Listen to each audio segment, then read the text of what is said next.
Good morning. Thank you for this opportunity. I'm going to open up in a word of prayer. So would you bow with me? Heavenly Father, I come before you this morning with awe of who you are. I thank you so much for your love for us. Thank you for the gift of salvation, Lord, and I thank you for sacrifice, Lord, and I thank you for your sacrifice, Jesus. And Father, now as I share this morning, Lord, just speak through my lips of clay. God, I just pray that your truth would flow through me, and Holy Spirit, just anoint me this morning. I thank you so much, and I praise you and give you the honor and glory. And I ask all this in your mighty name, Jesus. Amen. Well, greetings. As you all know, my name is Estell. I was born in Billings, Montana, and raised up near Lewistown in a little town called Hobson. So I'm kind of over the mountains from you all. I love Montana. I've spent my whole life, most of it, here. And until the Lord called me overseas, I finished up high school in 2012, actually. I graduated from Hobson, and I attended a Bible college out in Augusta called Montana Wilderness School of the Bible. And while attending there, Patrick Klein, the director of Vision Beyond Borders, came and shared about Vision Beyond Borders and traveling overseas and carrying Bibles into closed countries and going to these restricted nations. And I was just thinking, wow, Lord, someday I want to do that. But I don't know. That's a long ways away. I've never left Montana. Well, a whole year went by, and I was up there again for a second year of school, and Patrick Klein came up and shared again about working overseas. And I said, oh, this is that guy from that ministry that they smuggle Bibles. That's so amazing. And so I really felt a calling right then when he was sharing and speaking and talking about going to these closed countries. And so I got involved with Vision Beyond Borders in 2014 was my first trip, and I felt the Lord calling me to go back. I remember I went to Nepal for 2.5 weeks and to Hong Kong and China for a week and smuggled Bibles into there. And at the end of that time, just seeing the Lord be so faithful over and over again, I was, wow, God, I am amazed by how faithful you are. And so I boarded the airplane to fly back to Montana, and the Lord said, prepare your heart, Bridger. I'm going to bring you back to this corner of the world again. And so that's exactly what I did. I came back, and I went around and spoke and told people what I was going to do. I came and worked out in Stanford, Montana for a year, and then I headed overseas in 2015, and I've been there ever since, just getting to serve. And I live in Hong Kong, and I work in Southeast Asia. And so I don't know if you have the slide, but I think I have, if you go to the next slide, I have the flags of the countries I work in. I live in Hong Kong, and I work also in Vietnam and China, Laos, and Thailand. And it's amazing getting to see these persecuted countries firsthand, seeing places that are restricted, where you can't freely, openly meet in a church, and without fear of being detained or taken. And so I wanted to read a passage from 1 Peter chapter 4, verse 12. It says, "Beloved, do not be surprised at the fiery trial when it comes upon you to test you, as though something strange were happening to you. But rejoice insofar as you share Christ's sufferings, that you may also rejoice and be glad when his glory is revealed.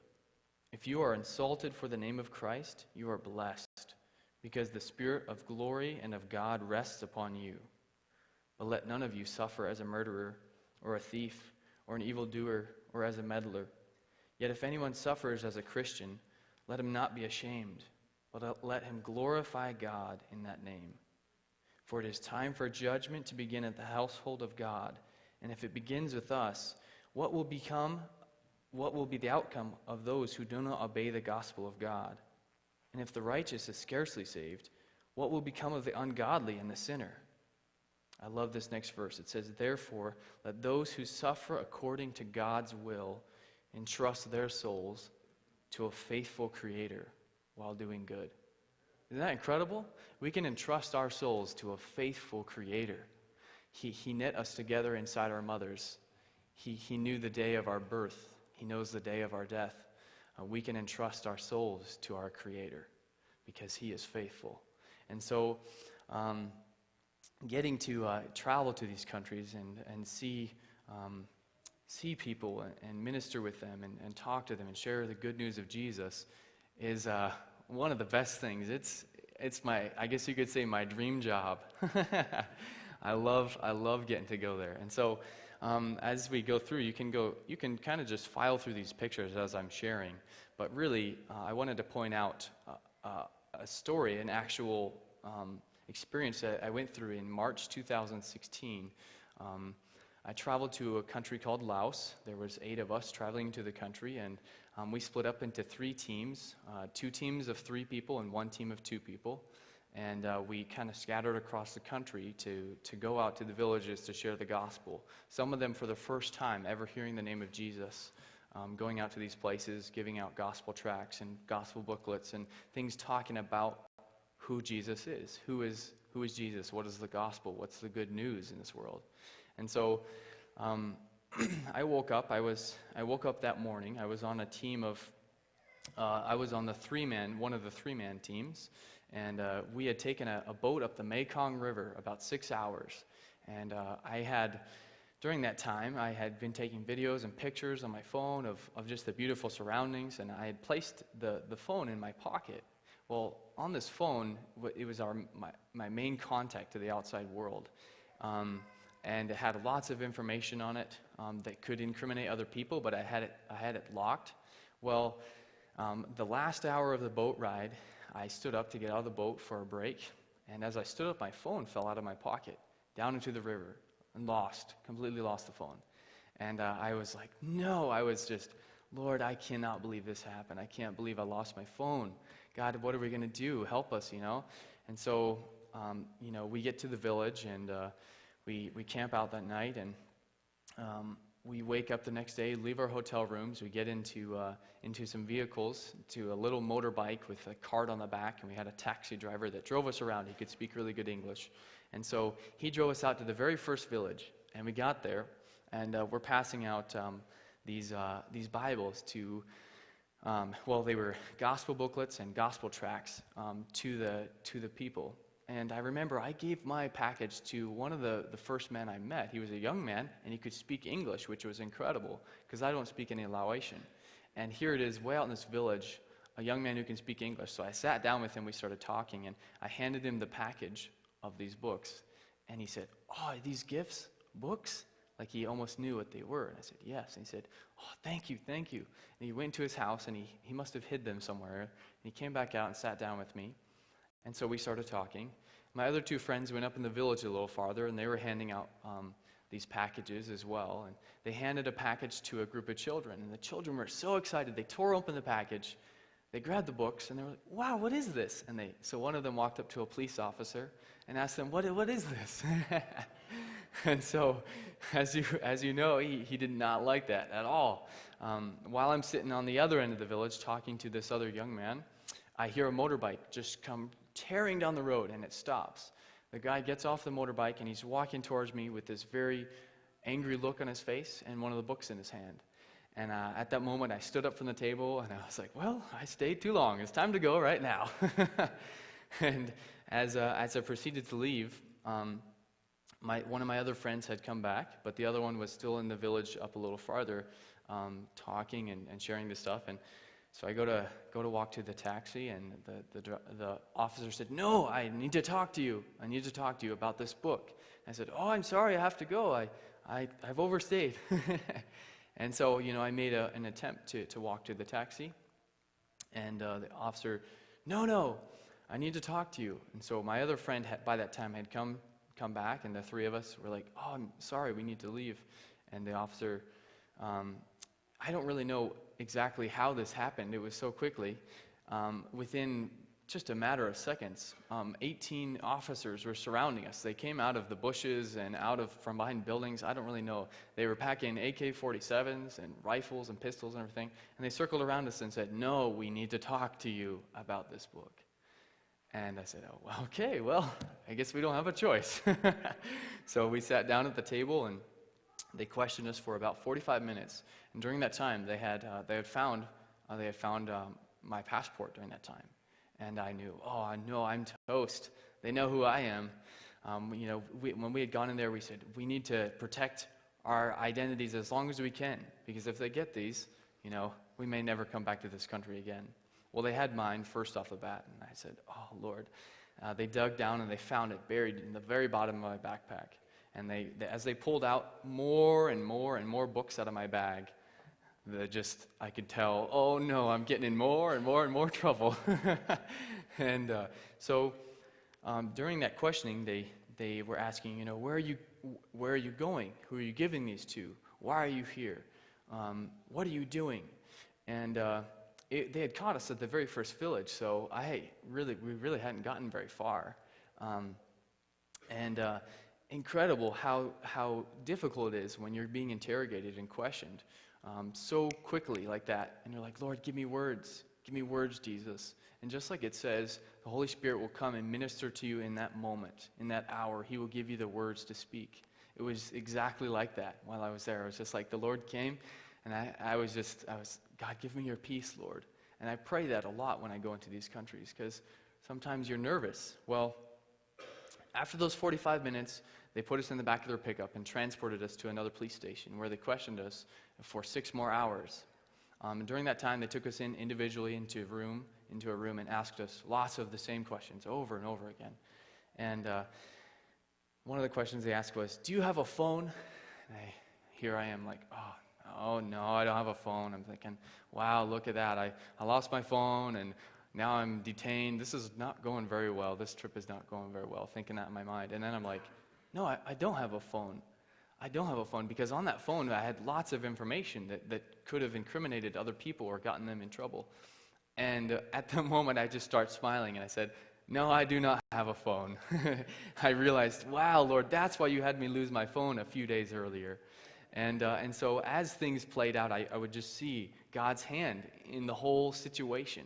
I seemed afraid. It seemed like it was going crazy, but God was working. He's a faithful creator. He's a faithful creator. He knows us. We can entrust our souls to him.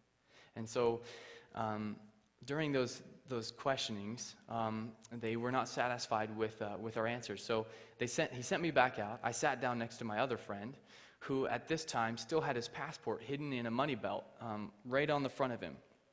And from that money belt, I was able to say, hey, they're not going to search me because they already have my passport. And so we need to try to keep at least one identification on us, because if they take these and destroy them, they could say we're here illegally, and we could be in much more trouble. We might not get out of here. So we actually transported his passport, where I hid in my money belt, the entire time. So we got it. It was amazing how it all worked, but we got it. I got it hidden on the front of me in my money belt, because they had never found my money belt. They had found my passport and everything. Well, during that time, the other friend had offered, he said, if I give up my passport, will you let us go? And we come back tomorrow and sort all this out. And they said, okay. So he said, all right. So he gave them his passport. And he said, all right, can my friends and I, can we leave now? We'll come back tomorrow and work all this out. And they said, no, you can't leave. And he said, but you said you were going to let me go. And they said, no, we want your passport. And so we're like, oh, Lord, that's really when we were like, God, give us wisdom, give us direction. It's so hard when you're in a situation and they're just throwing questions at you left and right, and you're saying, God, give me wisdom, give me direction. How do I answer? What do I say, God? And just really praying for the peace that surpasses all understanding come over you, because you don't know how inside you can be so afraid. But Jesus says, I am with you. I am with you. Trust me. I am with you. And so after that second questioning, they still weren't satisfied with our answers. They put us in the back of a pickup, drove us over for an hour, all the way over to this big provincial governmental police station building. And I said, oh no, this went from a banana field to a big government building. We're not getting out of this one very easily. So during that questioning, that second questioning, my two friends were outside of the room. They were sitting on a bench, and somehow they convinced one of the police officers to let them borrow his cell phone.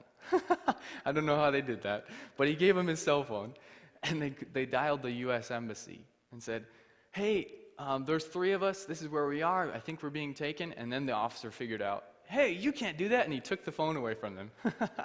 So they got one short little phone call to the U.S. Embassy.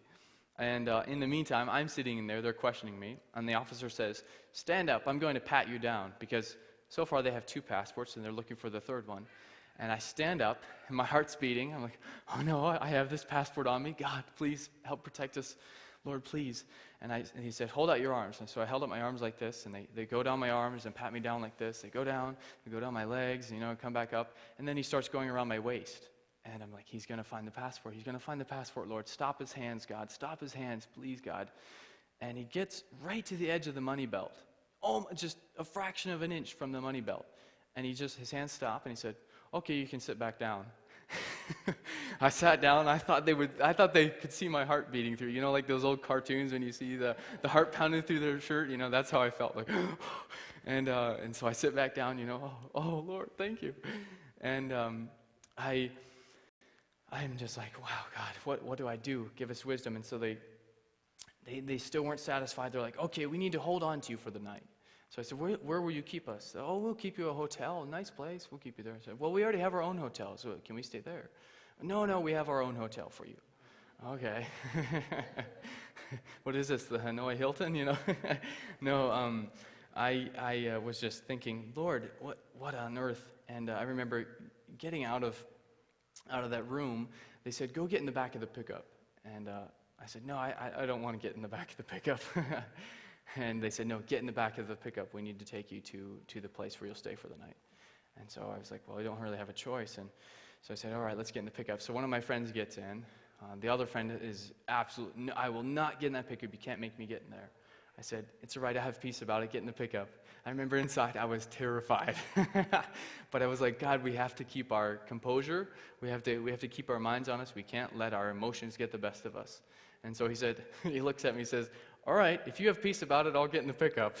I said, oh, Lord, I'm trusting you because I'm scared. I'm thinking this all inside. We go over, we get in the pickup, and they close the tailgate. And he's leaning on the tailgate, looking so he can see where we're going. And I have the back of my head to the cab of the pickup, so I can't see where we're going. Well, we start driving. As soon as we hit the gravel and get out of the village, all three of us, you could just see the fear come over our faces. Like, no, this is not good. We're going away from people. This is not good. And as soon as we turn the final corner, I can see my friend's face because, he's leaning on the tailgate, looking where we're going. And I just see him say, I knew I shouldn't have gotten in this pickup. I say, what? And I turn around and look, and there is all the 15-foot wall, concrete prison walls with barbed wire around the top and 2 guard towers kitty corner from each other. And my heart sunk. I said, Lord, no, this can't happen. This cannot happen. I know that I had thought of this. It could happen, but God, no, is it really happening? I've counted the cost. I knew that this could happen anytime, but when it's playing out before your eyes, that's when it really counts. When the trials come, we can say we'll be faithful, but when the trials come, are we really faithful? Will we really trust Jesus? Will we really go all the way to the end? And so we got out of the pickup. We're talking with the guards. We don't want to stay here. You're staying here. We don't want to stay here. You're staying here. And okay, we're staying here.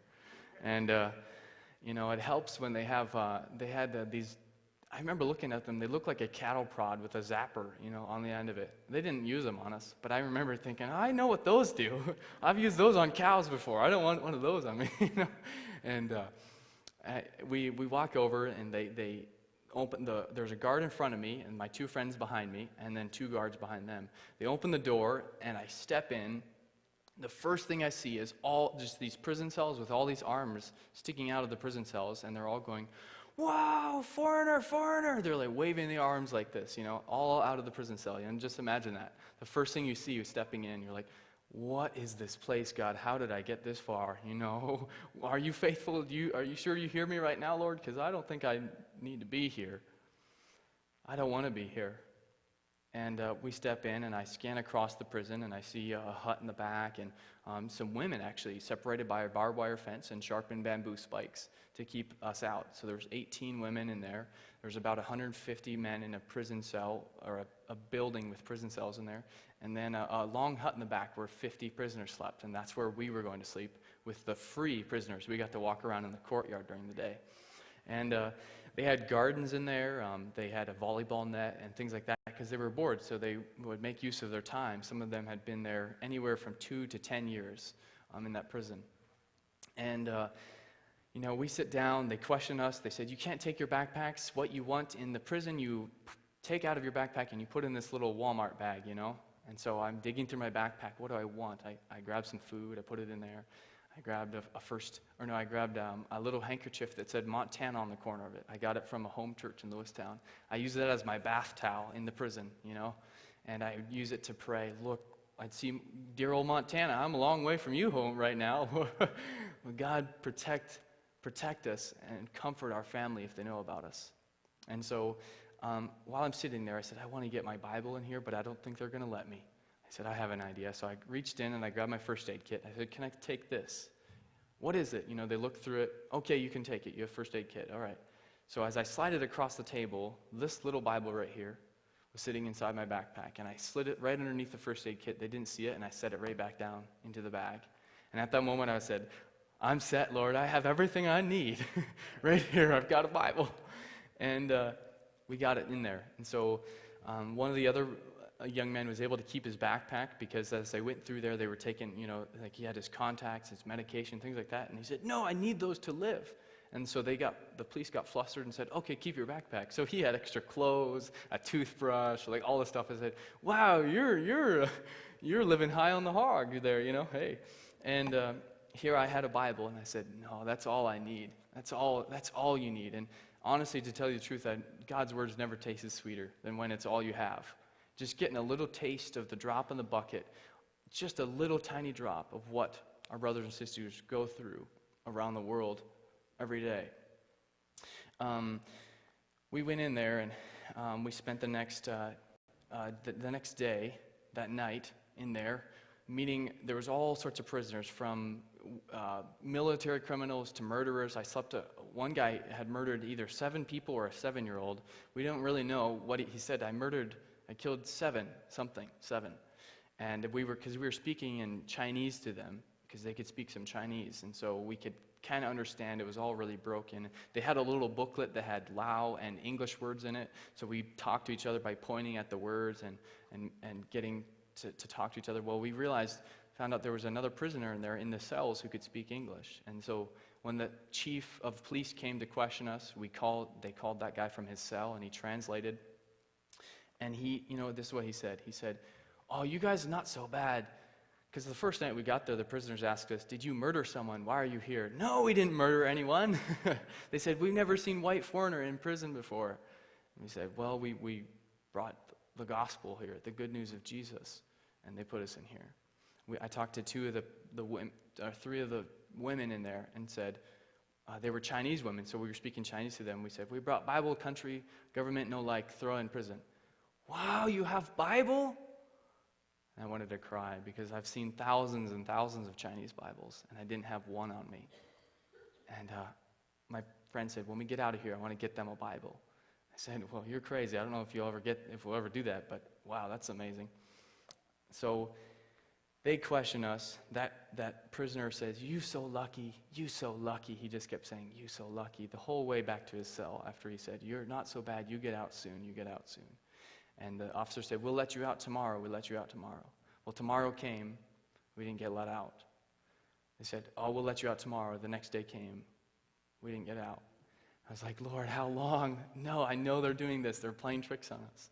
Well, in the meantime, the other group had also gotten caught across the country. You know how I said there was 8 of us in there? Well, 3 of the other people got caught. And they were also held in house arrest for 3 days. And they were able to hack into the prisoner, the Wi-Fi, and send out an emergency email. When the guards were searching through their things, they missed a laptop. I don't know how you miss a laptop, but they did. And they used that laptop to get into the Wi-Fi and send out an emergency email back to Vision Beyond Borders. So Vision Beyond Borders sent that out to the families and said, we don't know, but be praying. Well, my mom contacted my cousin who lives in Washington, D.C. on Capitol Hill. She's worked very long, her whole life in the government, served both in the Clinton and the Bush administration. And so she said, I can pull some strings, I'll do some things, do as much as I can, but I don't know. It's a closed country. Maybe we might not ever see Bridger again. Prepare your heart. She gave my mom my number. My mom called that to the U.S. Capitol. The Capitol said, oh, man, we'll put you right through to the embassy in Laos. Okay, wow. So they ring her all the way through. This guy answers the phone in Laos and says, hello, Lao Embassy, U.S. Embassy in Laos. How can I help you? My mom said, hey, my son is in prison there. Can you please help me? She explains the situation. He says, yes, I know of this. I know of these people. They were distributing religious material, right? She said, yes. And he said, oh, okay, we're working what we can do. I don't know. Information is still coming in about them. We don't know. He said, can I have your phone number to call you back? She said, yes. Area code 1406. She continues on to say the rest, and he says, wait, area code 406, are you from Montana? She said, yes, I'm from Montana. He said, no way, I'm from Montana too. And he said, I'm over here in Laos this summer doing an internship. And what? No way, where are you from? You wouldn't know, it's a small town. That's what Montana is. It's just a whole bunch of small towns. Where are you from? Oh, I'm from Carter, Montana. I grew up on a farm up there, up north. What? No way. So come to find out, he knows a whole bunch of my friends. I know a whole bunch of his friends. I've never met the guy. But isn't that amazing? Let me remind you of a verse. We can entrust our souls to a faithful Creator. You see the pattern here? We can entrust our souls to a faithful Creator. And so I was just blown away. He said, ma'am, we will get right on that. Well, within 12 hours of that phone call, we were released. It ended up being 3 days and 3 nights in prison. I think that's really interesting, 3 days and 3 nights. I've heard that somewhere before. I don't know where, but I've heard that somewhere. Well, it was amazing because when we went to leave the prison, prisoners had found out I had this book. Within 12 hours, they said, we hear you have a book. Can I see it? And so I showed it to there was a young 17-year-old boy in there. He was sentenced for 2 years to be in prison. And so, we're sitting in this prison hearing the shortest sentence is 2 years, the longest is 10 years. Lord, is the next at least 2 years of my life going to be in here? And I remember praying, God, raise up hundreds of people to be praying. I said, no, Lord, raise thousands of people to be praying. You can raise thousands. You could raise millions if you wanted. But I remember praying, God, not hundreds, but thousands. And then our other big prayer in there was, God, when we get released from here, help this never become old to us. Help this never become something that's in our past. Help us not forget this. Help us to remember this and remember the salvation you brought for us on that day. You saved us from prison. You saved my life. That should be our prayer. God, help me not forget what you have done for me. Forget not all thine benefits, as the Psalms say. And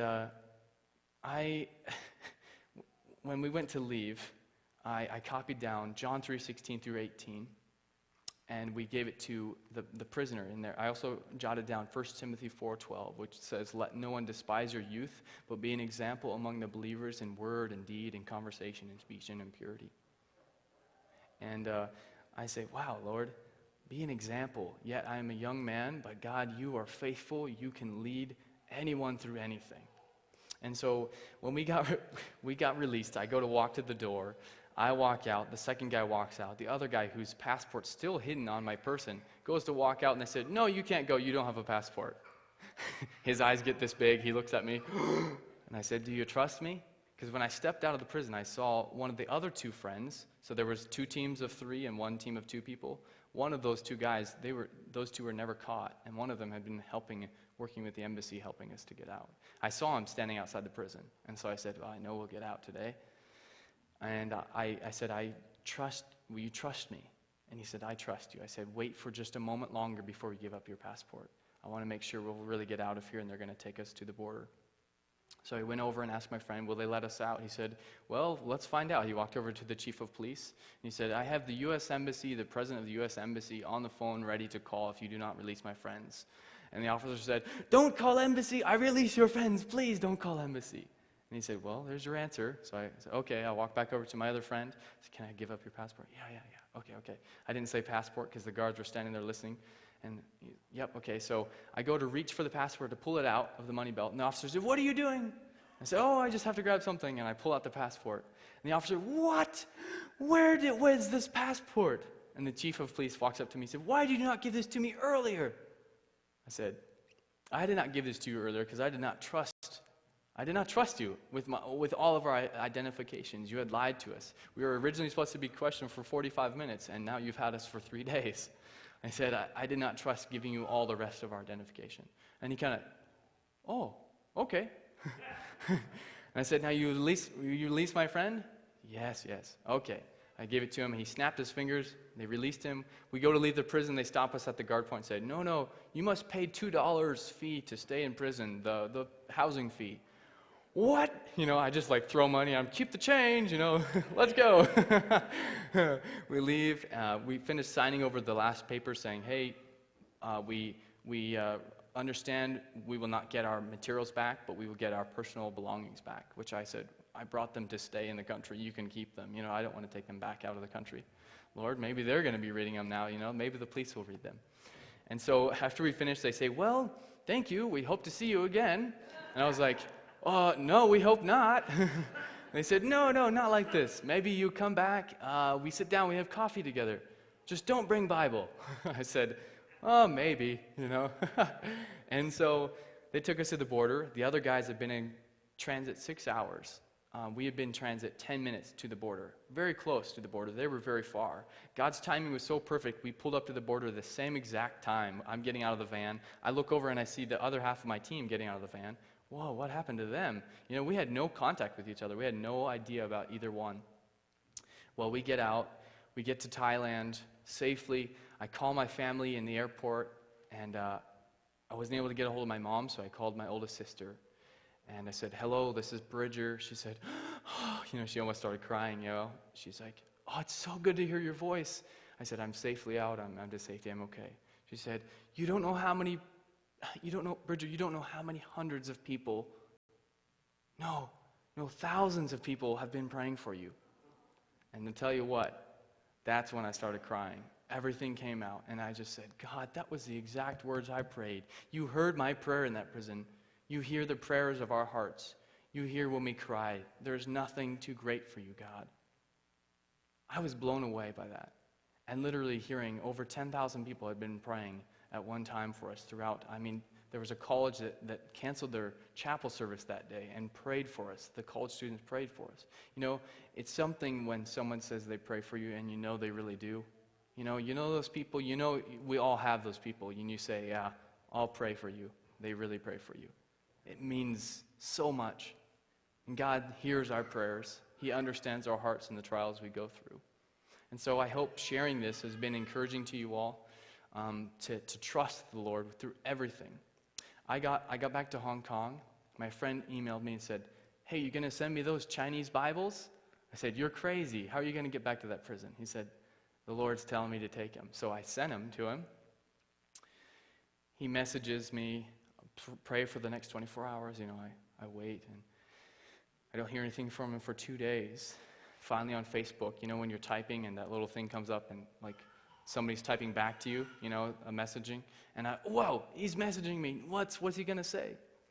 He messages back. He says, "God is amazing." And I said, "I know you're in a closed place. Tell me one word answer. Did they get them?"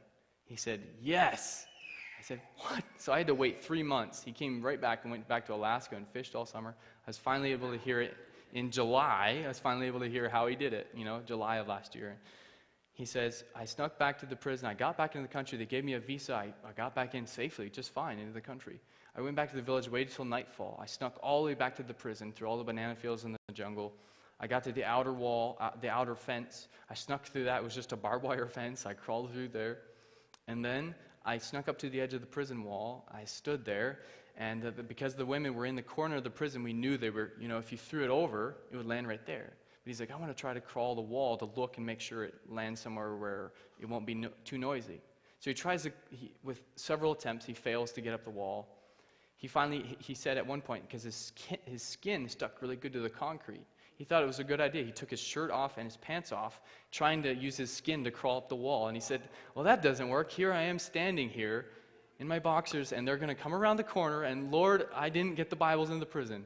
Okay, so he puts those back on. He's like, all right, God, I'm going to trust you. And he takes the bag of Bibles and throws them over.